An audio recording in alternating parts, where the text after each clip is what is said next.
Bienvenue dans les histoires de contes d'ébène. Le soleil se lève sur la gosse comme une promesse ardente, ses rayons d'or et de poussière se frayant un chemin à travers le chaos organisé de la ville. C'est le bruit assourdissant des moteurs, le cri des vendeurs ambulants et le parfum de l'huile de palme qui signent le réveil de la métropole. C'est dans ce tumulte vibrant que Sonia a vu le jour. Elle est l'enfant unique de Chic, un chauffeur de taxi au sourire facile, et d'Amaka, une infirmière au dévouement sans faille. Ils étaient pauvres, mais leur petite maison du quartier des Buttes Meta était un sanctuaire d'amour et de rire. Chaque soir, Chic rentrait, fatigué mais le visage illuminé par la satisfaction du travail accompli, pour trouver sa femme et sa fille qui l'attendaient avec un dîner chaud.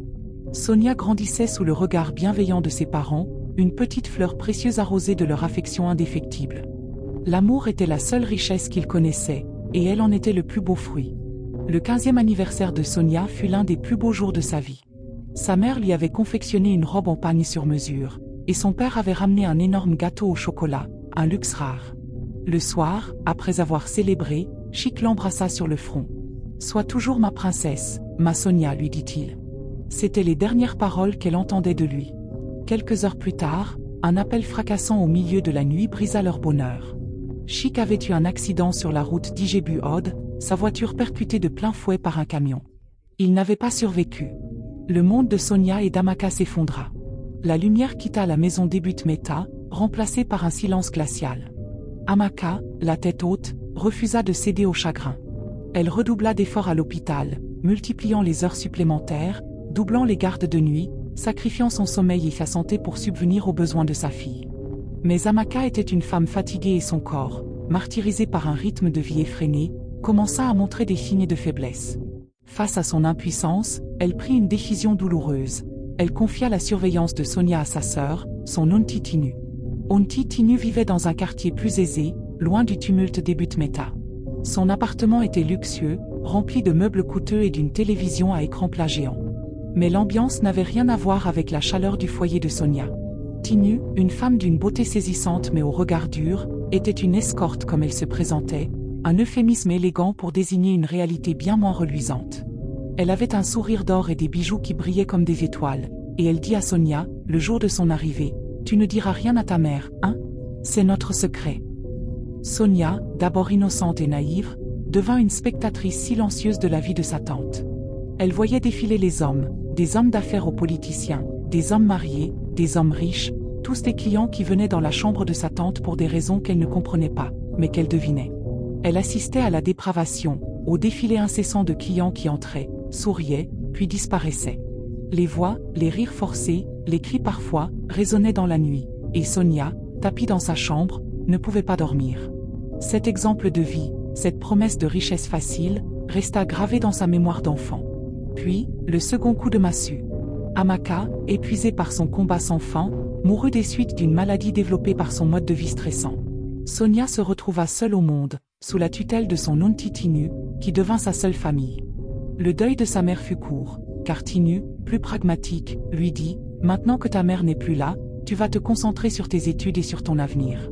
Moi, je te donnerai tout ce dont tu as besoin. » Sonia acquiesça, mais elle savait que le vrai marché était ailleurs. En grandissant, Sonia devint une femme d'une beauté éblouissante. Son corps s'était affiné, ses formes s'étaient dessinées, et sa peau, d'un noir d'ébène, brillait comme de l'onyx. Ses yeux, autrefois innocents, avaient acquis une lueur de maturité et de mystère.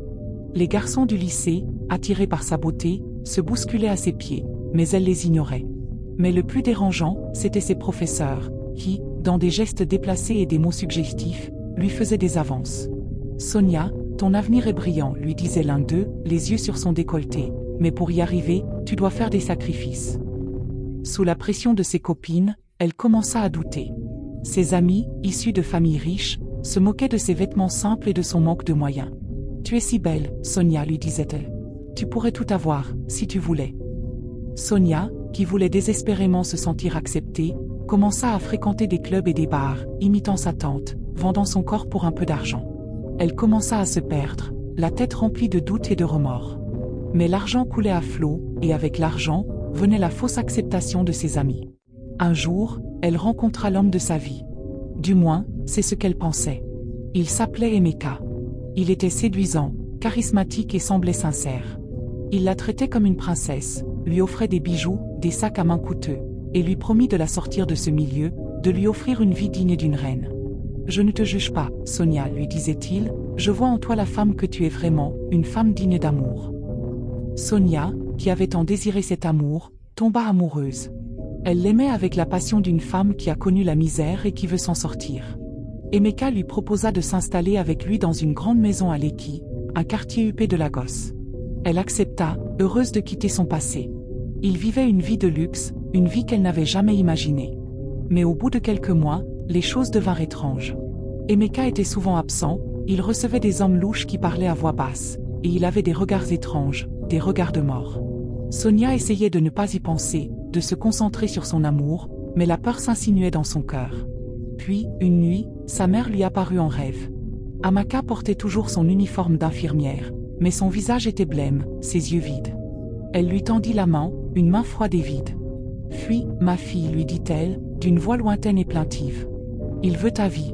Fuis, tant qu'il est encore temps. » Sonia se réveilla en sursaut, le corps en sueur et le cœur battant. Elle comprit. Elle comprit que Emeka n'était pas un prince charmant, mais un ritualiste, un sorcier qui voulait la sacrifier pour s'enrichir. Elle se leva en silence, fit ses valises, prit tout ce qui avait de la valeur et s'enfuit de la maison. Elle appela un taxi, prit la route de l'aéroport, et monta dans le premier vol pour Abuja. Elle ne regarda pas en arrière. Elle avait tout perdu, mais elle avait sauvé sa vie. Arrivée à Abuja, elle se retrouva seule, sans argent, sans famille, sans amis. Elle était seule au monde. Elle se souvint des paroles de sa mère. Elle avait échappé à la mort, mais elle était brisée. Un soir, errant dans les rues d'Abuja, elle entendit un chant d'église. Elle, qui n'avait jamais cru en Dieu, se sentit inexplicablement attirée par la voix de l'assemblée. Elle entra dans le temple, s'assit au fond et écouta le pasteur parler. Il parlait de rédemption, de pardon, de délivrance. Il parlait de Jésus, un homme qui avait donné sa vie pour le péché de tous les hommes. Sonia pleura, de chagrin et de soulagement. Elle se confessa, donna sa vie à Jésus et trouva dans le christianisme une paix qu'elle n'avait jamais connue. Sonia découvrit une communauté d'amour et d'acceptation. Elle passa des jours et des nuits à prier, à étudier la Bible. Elle se sentit délivrée de ses péchés et de la honte de son passé. Elle devint une servante de Dieu, aidant les autres, parlant de sa foi, de son combat. Elle se sentait enfin entière, complète. C'est dans cette église qu'elle rencontra son mari, un homme pieux et dévoué, qui l'aimait non pour ce qu'elle avait été, mais pour la femme qu'elle était devenue. Ils se marièrent, eurent des enfants et vécurent une vie de bonheur. Sonia avait finalement trouvé son prince charmant, non pas dans les bras d'un homme corrompu, mais dans la foi.